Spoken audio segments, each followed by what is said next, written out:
Hey Liz, we It's made it to snowing here. Friday. It's snowing. We made it to Friday and it's snowing. Okay. Oh, Sorry, I don't know your area of the world very well. Is that a big deal? it's a huge deal because we all go completely nuts. We lose our minds, everybody here, because we don't get snow but maybe once or twice max a year. And because of where we're located, the weather predicting is really challenging and hardly ever accurate. And then add to that, well, two other variables. One is it's very, very hilly here. And so you slide down hills really easily, regardless of whether you have four-wheel drive. And because snow happens so rarely, we don't have the equipment, the Yeah, snow removal equipment, because it doesn't make fiscal sense for right. the municipalities to invest in that. But so it's pandemonium here when it snows. I'm sorry. But it's Friday. Go out and have fun and play in the snow. Mm, that is absolutely my plan. Maybe later though. I want to stay where it's nice and toasty warm inside for Ugh. now. So I'm looking at our temperature. So it's 20 degrees here and feels like 12. And we've got this much snow all over. So So snow's just a thing that happens for you all the time. yeah, Got it. yeah, Okay. yeah. But it still keeps us indoors.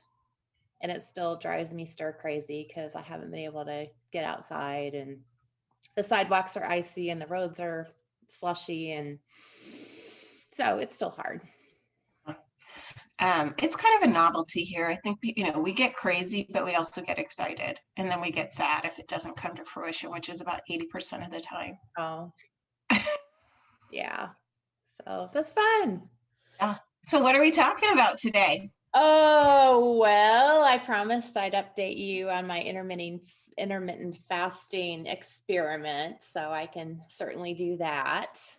Wonderful. And I've had genuine self-care on my mind lately and with respect to myself. And I'm wearing my Stevie kimono because I kind of needed some mentoring from my future self today. Okay. So we can talk about that too. But first, I want to hear your update. Okay. So it's been 2 weeks as of today that I started. Um, and I know you were a little worried that I might be that personality type that would go overboard and need, a governor of some sort. I'm not that kind of personality type, just so you know. Um, if I do go overboard, it's the other direction. So I'll tell you the story. I'll tell you, who I've been researching and all that stuff. But the funny part is on the Friday that we did this first show, I said, Saturdays and Sundays will be free game. Mm-hmm. And then I wanted to do this intermittent fasting with only a 4-hour eating window, Monday, Tuesday, Wednesday, Thursday, Friday. And so that Friday evening, we were actually traveling to Wisconsin from Michigan. So I cheated a little and I started eating a little early because it was a 6.5 hour trip and there was snow on the roads and we had snacks in the car. So I started cheating a little early, not bad, but just little nuts and trail mix stuff. And the trail mix that I had at that point wasn't the healthiest. It included Were there M&Ms? M&Ms, yeah, and the dried fruit and all the stuff that you think is healthy, which is not at all. So I will confess I did that. And then we finally got there and they're an hour behind us. So the time was all wonky. So because I said weekends were free game, of course, we're in Wisconsin and what are they known for? Cheese. Please. Cheese. So, they have, cheese curds, which is just fried cheese, I've which tried it. It's is delicious. awful, but it's really good. So we had to get cheese curds that night, and then I love chicken wings. I don't know what it is. I always have loved chicken wings, so I had to get the chicken wings and the cheese curds, and I'd had the trail mix, and so that was about it that Friday. You know, a couple of beverages, but then Saturday and Sunday I knew it was free game, and so more chicken wings and more cheese curds, and you know what? They have awesome cheesecake. And then we went to some restaurant and they had some red velvet cake. And I never eat like this, but I had my mind set. I was going to enjoy and really follow my diet by the letter of the law. So Sunday we left there about 6 p.m. their time, and it truly was the polar vortex ice and snowstorm from Wisconsin through Chicago and then back to Michigan. So we snacked the whole way back and got home about 1:30 in the morning our time. I kid you not, I was in the bathroom like 5 times that night. It was so bad. But your body was like, what in the hell are you doing to us, Gwen? Yes, so bad. So my lesson there, which carried on the last couple weeks, was, you can say I'll have this period of time where I can eat and I can eat whatever I want to reward myself. But pay attention to how you think you're going to feel the next day and the next day and the next Mhm, day. And mhm, and really learn, what makes you feel good and what doesn't. So what I've learned is that even though I can eat whatever I want in whatever windows, salt still makes me feel like a tick the next morning. Oh my God, the bloat. And it just doesn't feel good. I mean, my rings are tight. mhm, Sugar, it just mhm. kind of the same thing. And that's more about, you just feel so tired the next Yeah, day yeah. and a little grumpy. Um, so I just still have to watch the carbs. I have to watch the sugars for sure, and the salt. And tweaked it then throughout the last few weeks so that on Saturdays and Sundays, rather than free game, I'm going to give myself an 8-hour window and try to use my head. Mhm, Um, and I'm going to apply that to Fridays as well, because the truth is, by Friday at 3, I'm ready to at least have some nuts or something, yeah. and enjoy a little bit. So I've shifted to 4-hour eating windows Monday through Thursday and 8 hours Friday, Saturday, Sunday. And I can make those whatever time of the days that I want, and I can flex it. And that's kind of fun. And gives me a little bit of sense of control over the whole thing. I did a lot of viewing of Dr. Jason Fung. He's a nephrologist out of Canada, and he's done studies for years and has proven that intermittent fasting is just allowing your body time without food so that it has a chance to clean out the insulin and clean out all that, prevent all of those insulin spikes, and it just allows your body to clean itself. He has been able to have patients that were diabetic move back from their medication and eventually move off medication. I'm not diabetic, but Wow. like everyone else, I am a mid 50s woman, so I have to be careful. So I trust him implicitly, and he's got a lot of studies if you ever want to look at him. And then Dr. Alan Goldhammer has done water fasting for over 30 years out there in California, and has a group called True North. So they have research and they have all kinds of information about how this can be good for you. I'm not doing water fasting. And when I say even I'm fasting, I will still have black coffee and I will still Mhm, put some, cream in the coffee. mhm, Anything that doesn't have my insulin spike, I'm good mhm. with.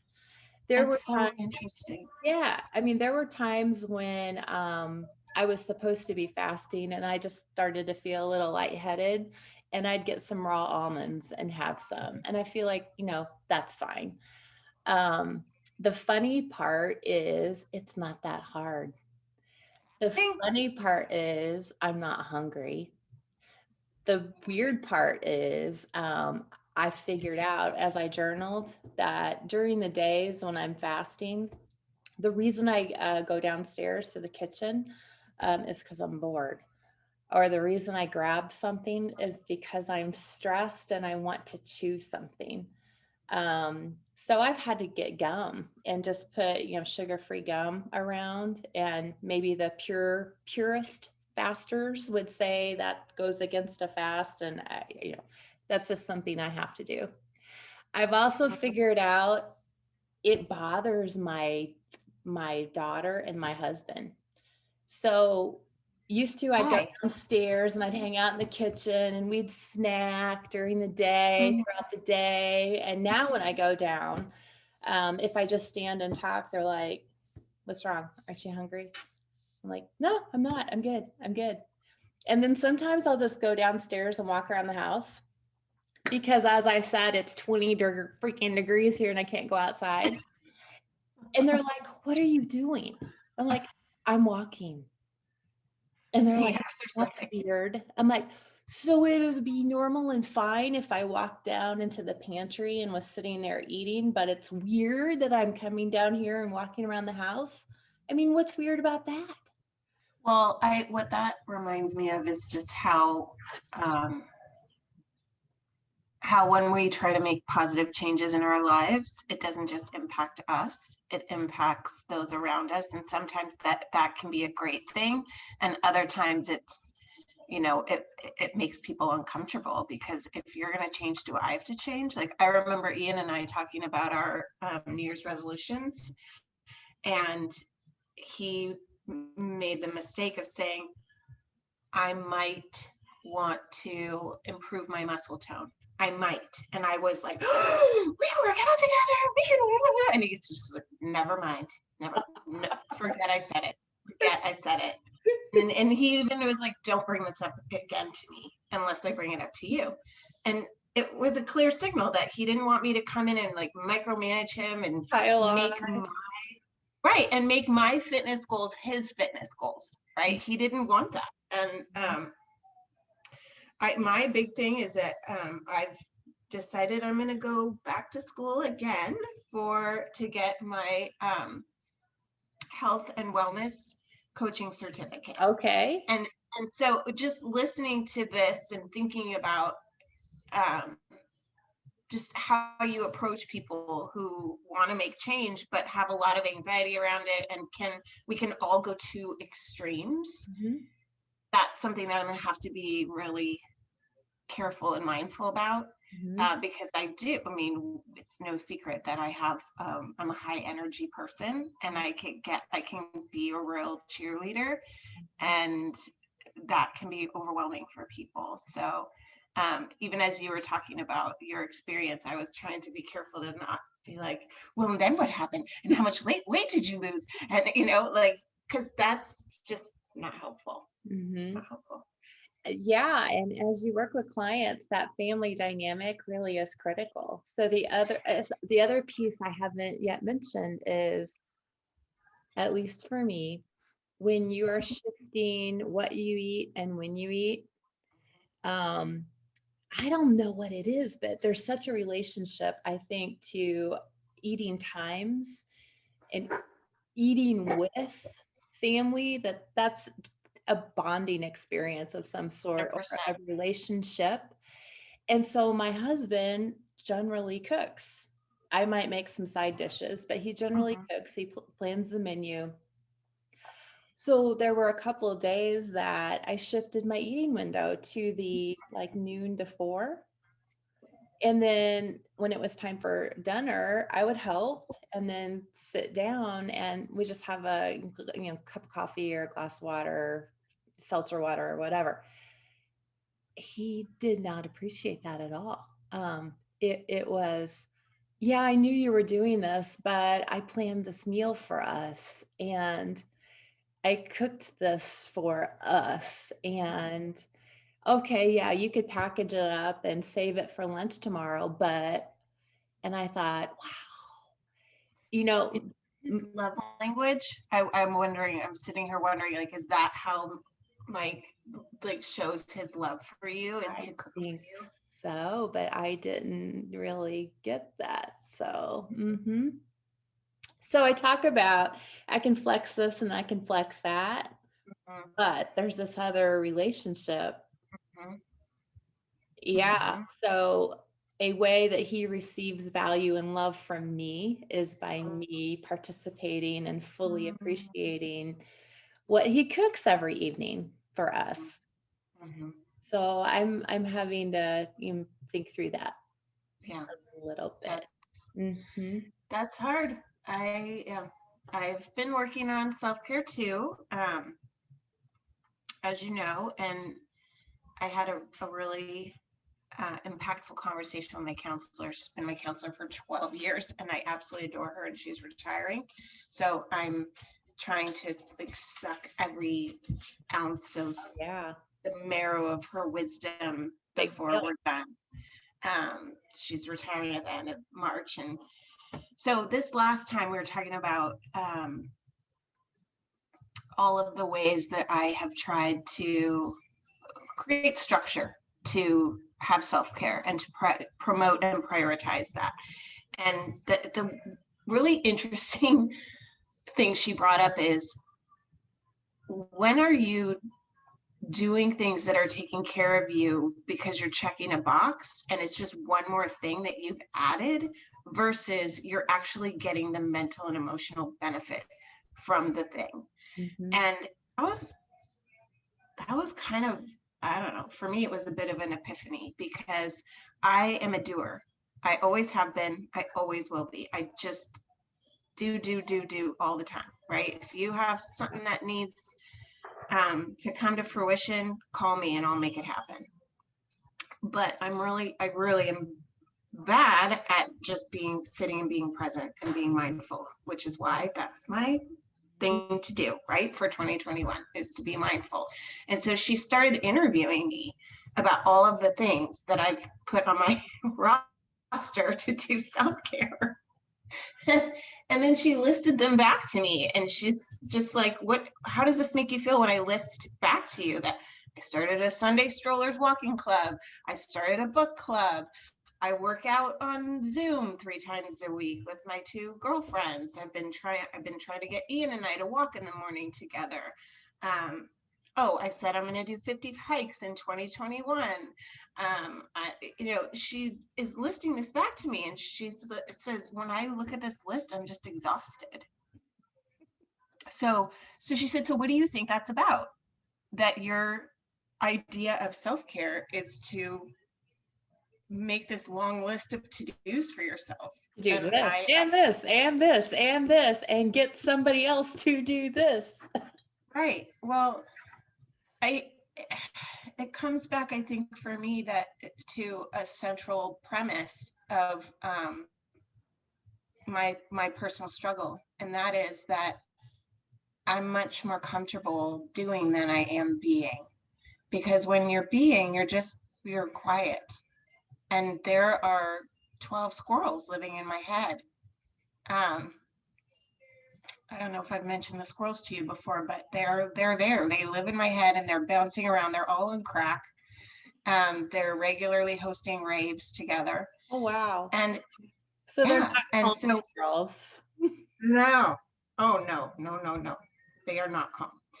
And they and it's really difficult for me to just sit quietly for 5 minutes. She challenged me. That's my challenge between now and the next time, that every day that I have to sit and do nothing and just be. I can listen to an app, and we talked about that. I need to find a new app, because the one that I've been listening to, Headspace, it's fine. It's just that there's a lot of, and breathe and just notice your breath. Just just don't think about anything right now. And when someone asks me to breathe, do you know what my reaction is? No. Don't effing tell me to breathe. You breathe. I'm going to hold my breath now. Or am I breathing right? Is this the correct breath? Did I hold the breath for long enough? Did I let it out and make the right sound? And so it's not helpful. So that's my challenge. I have to find a way to just be for 5 minutes a day and to just try to quiet the squirrels. And um, we'll see. You can ask me next time how I did.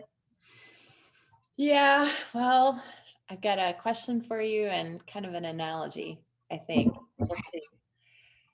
I'm wondering, what kind of car do you drive? An Escalade. Okay. And when you're driving, do you drive in the right lane generally, the left lane generally? Left. Do you race ahead of the other drivers, trying to beat the other drivers, or stay on pace, or try to stay behind? Depends on how late I am. I have a problem with lateness that everyone in my life knows about me. Okay. If I'm not running late, I just hang with the pack. Okay. But a lot of times I'm late, in which case I'm like maneuvering, constantly maneuvering, which has resulted in quite a few tickets and quite a few middle fingers from other drivers. Okay. So maybe you're late and you're getting the middle finger because you've piled on too much. Yes. And yet your natural tendency or your natural pace might be just a natural, normal pace in line with the other drivers. Mm-hmm. Which I wonder means if your normal pace generally is a normal pace rather than your hurry scurry trying to take things on, which makes me wonder, do you take things on to avoid calm? Yes. Yeah, it kind of sounds that way. Yeah. That's what we got to in our session, because I have anxiety. I'm a naturally anxious person, and many people are. Yeah. And it's increasingly losing its stigma. People are more and more comfortable saying, yes, I'm an anxious person, right? Right. And it's two sides of a coin. In one sense, my anxiety is what makes me so highly functional. But the flip side of that is my anxiety makes it really difficult for me to calm down and just chill, because the minute I'm a little bit quiet, like maybe if you think about the 12 squirrels, and I've got 3 of the 12 squirrels chilled and they're like laying in their hammock taking a nap. Mm-hmm. The rest of the squirrels are like, oh, you got the 3 loudest to be quiet. Now there's some really important things we need to tell you that are really scary, and you need to worry about them right thinking now. Mm-hmm. Can we return to highly functional? You said your anxiety is what makes you highly functional. Is that true? The anxiety may cause you to do a lot of stuff. Is that the definition of highly functional? Yeah, that's a great question. I think that I need to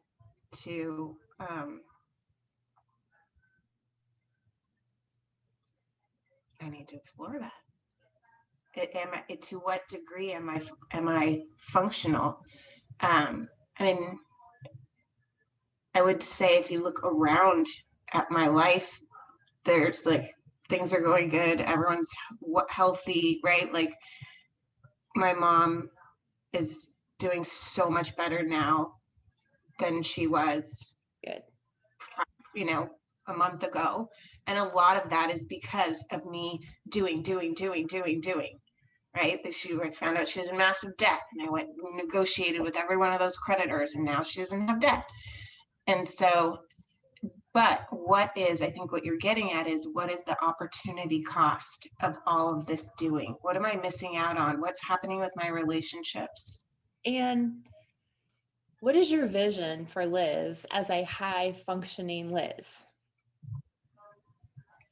And the analogy that just sprung to me is I was in a coaching session with another coach and a client earlier this week, and she brought up 4 components of strong executives. And, many of this I heard before, but one that she raised, which I hadn't thought a lot about, was one quality of a high functioning executive is pace. Mm, And the higher up you get in an organization, you should slow your pace. And I thought, yeah, I guess that's true, but I hadn't really thought about that. And I have had bosses in the past use analogies like gears. And mhm, if the top of the organization is a big gear, all the other gears that are attached, the farther away, the smaller those gears get.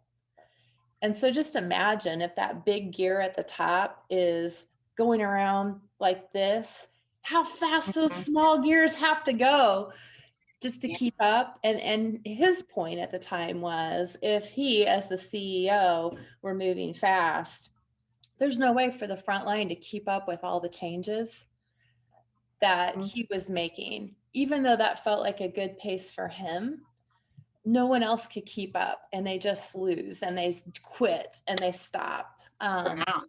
Yeah. Yeah, they burn out. So if you, Liz, are the CEO of Liz, you might have to move slower in thinking truly about, what do you want to accomplish and how do you want to accomplish it, and move slower, just because those around you are smaller gears.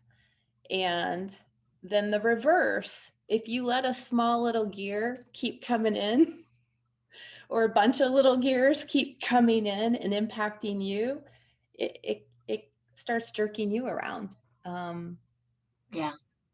Yeah. That's that's a really good analogy. Um, it'll be interesting too to see how whenever we start opening back up again, um, you know, how much I rev up the gears, and I really hope that I can be intentional and careful about that, mhm. because I am very influenced by the people in my community. And so when I see people doing stuff on Facebook or what have you, or I get texts from my mom's squad or other people being like, hey, did you hear about this thing? Da, da, da, da. And then I'm like, oh, okay, I have to do that. We need to go do that too. Yeah, it's um it's gonna get me back to the place I don't want to get to, which, we've talked about the pandemic being a little bit of a wake up call for me about how many things I had my family doing and how often we were just away doing things to do them, not because they were meaningful or enriching us. So I'm going to keep this gear analogy in my head. Thank you. Yeah, try to keep it in your head, and I will as well, because I have the same issues. And just think through, those small gears are out there, but they don't have to necessarily be directly connected to your bigger gear. So when you're on Facebook, you're seeing all that other stuff. There might be a few other gears in between you and that smaller gear that you need to rely on to follow up with that smaller gear, rather than you always going directly from your big gear to theirs. And, I just have to imagine that we are all CEOs of ourselves. Mm-hmm. And so, when the big advice about how executives should pace themselves is, they should pace themselves slow so that they can think, they can plan ahead, Mm-hmm. they can strategize, and they can be mindful and meaningful in the work that they take on. I just have to use that analogy for myself as well. I, as the CEO of Gwen, must be mindful and methodical and a planner. Otherwise, I'm just reacting to everything else going on around me. Yeah, that's